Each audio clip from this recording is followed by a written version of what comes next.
보험전환, 사고의 전환 제1편입니다. 내가 납부하는 보험료 부담 때문에 저한테 상담을 하시는 분들이 좀 많습니다. 요즘은 고객 동의만 받으면 보험협회를 통해 고객이 가입한 모든 보험의 보장 내용, 보험료, 갱신 여부까지 한 번에 다 볼 수 있습니다. 예전에는 뭐 증권을 보내주세요 한다든지 아니면 제가 가정을 방문해서 그분께서 이제 가입하신 모든 보험의 증권을 봐가면서 이거는 필요합니다. 이거는 정리하세요. 요거 요 보장은 필요 없으니 빼세요. 이제 이렇게 좀 말씀을 드렸는데 요즘엔 뭐 인적사항만 주신다면 전화로 다 설명드릴 수 있습니다. 그래서 요즘은 이런 것들이 좀 편합니다. 보험협회 자료를 통해 그 고객들의 보장을 살펴보면 일단 보험료가 너무 부담돼서 상담을 하시는 분들은 제가 먼저 묻습니다. 한 달에 보험료 얼마 정도 납부하십니까? 라고요. 또 어느 분들은 제가 보기에도 보험료가 비싸지 않은데도 단 몇천 원이라도 줄이려는 노력을 하시는 분들도 있습니다. 일단 보험료 지출이 과하신 분들은 예외 없이 종신보험을 하나나 둘 아니면 서너 개 갖고 있습니다. 그분이 독신이건 여성이건 간에 예외 없습니다. 또 대부분은 지인이나 친척을 통해 가입하고 계셨습니다. 사망보험금과 종신보험에 대해서는 제가 추후 시간을 좀 넉넉히 잡고 설명을 드리겠습니다만은 요즘 그 휴면보험금 찾아가라고 뉴스에 많이 나옵니다. 휴면보험금이란 고객에게 지급되어야 할 보험금을 고객이 장시간 찾아가지 않은 상태의 보험금이라고 보시면 됩니다. 근데 휴면보험금 중 실손보험은 거의 없을 겁니다. 왜냐? 청구를 했으면 지급 여부가 바로 결정되어 가입자의 계좌로 바로 입금해주는 실손보험의 경우는 휴면보험금이 발생하기 어렵습니다. 청구를 안 해서 생기는 휴면보험금은 없죠. 그렇죠. 이해하시겠죠? 네. 그리고 내가 암 진단을 받았는데 내가 암보험 3천만 원이 있는데 그걸 청구하면 내가 돈을 받는데 그걸 청구하지 않아도 휴면보험금이 생겼다. 이것도 없죠. 네. 그리고 내가 뭐 연금보험을 가입했는데 내가 연금을 받지 않아서 생기는 휴면보험금 그거 당연히 없죠. 뭐 운전자 보험도 마찬가지였습니까? 내가 형사비를 봐야 되는데 보험사에 청구를 안 해서 형사비금을 내가 못 받는다. 그런 게 있을 수 있겠습니까? 그런 건 없죠. 네. 휴면보험금의 많은 부분은 자동이체를 내가 정지해 놨는데 해약 처리, 그러니까 자동이체가 정지되면 2달이 지나면 실효가 되는데 그 실효된 보험을 해약하지 않아서 생기는 경우와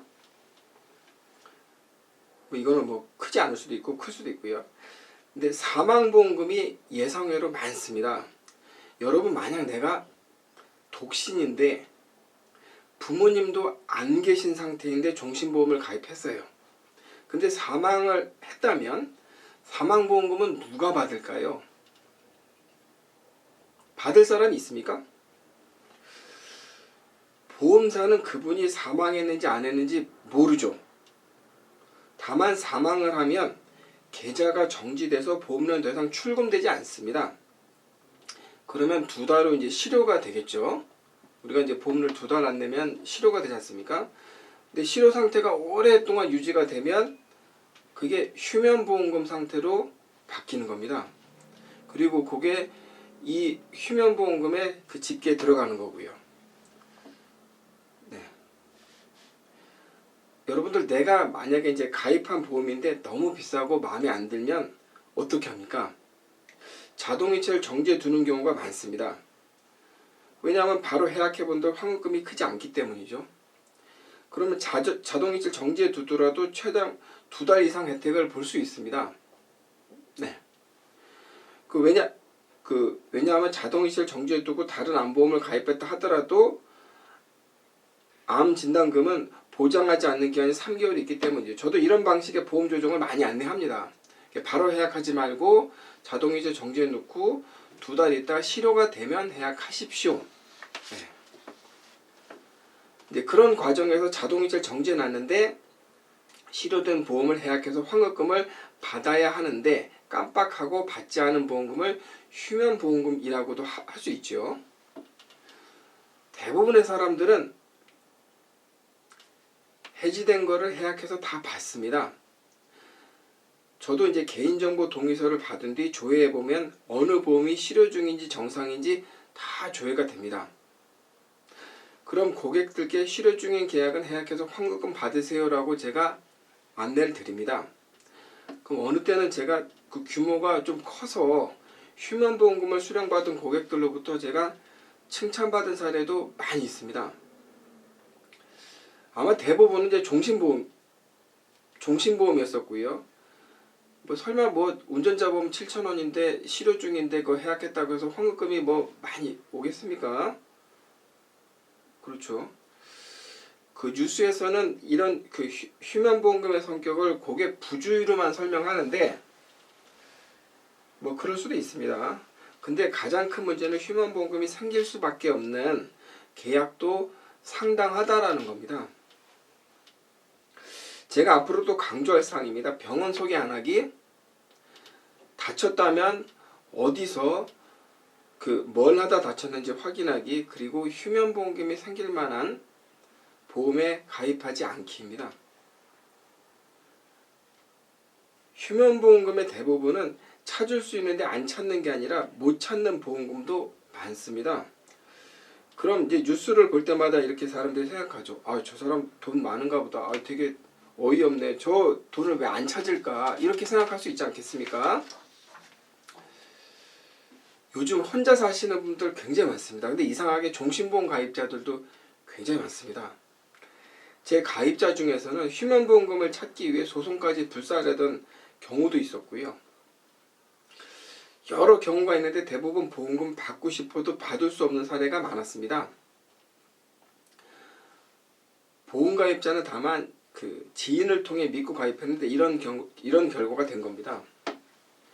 여러분은 그 보험 가입할 때 반드시 챙겨보시기 바랍니다. 이 보험사가 평판이 좋은지 안 좋은지 이런 거 보지 마시고요. 이거 되게 쓸데없는 짓입니다. 보험도 예금자 보호가 5천만 원까지 됩니다. 네. 이 보험 상품의 내용과 보장이 내가 보험금을 잘 받을 수 있는 보험인지 살펴보시기 바랍니다. 즉 나에게 필요한 건지 설계사한테 필요한 건지 한번 챙겨보시기 바랍니다. 실손전환 얘기에다가 옆길로 좀 샜는데요. 휴면보험금 얘기는 제가 추후에도 종종 이제 제가 설명을 드릴 겁니다. 그리고 저희 가입자 중에서 굉장히 뭐 가슴 아픈 사연, 되게 뭐 무슨 막장 드라마 같은 그런 사연들도 되게 많습니다. 요즘 뭐 이혼하시거나 뭐 가정사가 복잡해지는 경우 많지 않습니까? 그러면서 이제 휴면보험금에 따다닥 생기는 경우도 있습니다. 네. 그리고 아무튼 내가 가입한 모든 보험을 조회하는 사이트가 있습니다. 크레딧 포유라고 검색하시면 됩니다. 여기 포털 다음이나 네이버에 들어가시면 크레딧 포유라고 검색하시면 또는 이제 본인 신용정보 열람 서비스에 로그인하시면 내가 가입한 보험과 실효 중인 보험 크레딧 포유입니다. 크레딧 포유. 네. 내가 가입한 보험과 실효 중인 보험 모든 내용들을 다 보실 수 있습니다. 그리고 현재 유지 중인 내용들까지 내가 납입이 끝났더라도 다 보실 수 있습니다.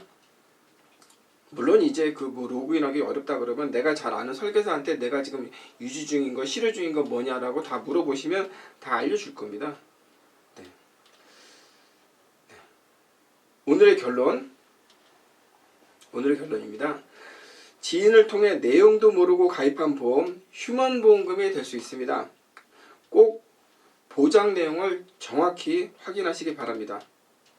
다음 시간부터는 실손전환 사고에 전환 2편이 방송됩니다. 네, 오늘 여기서 마치겠습니다.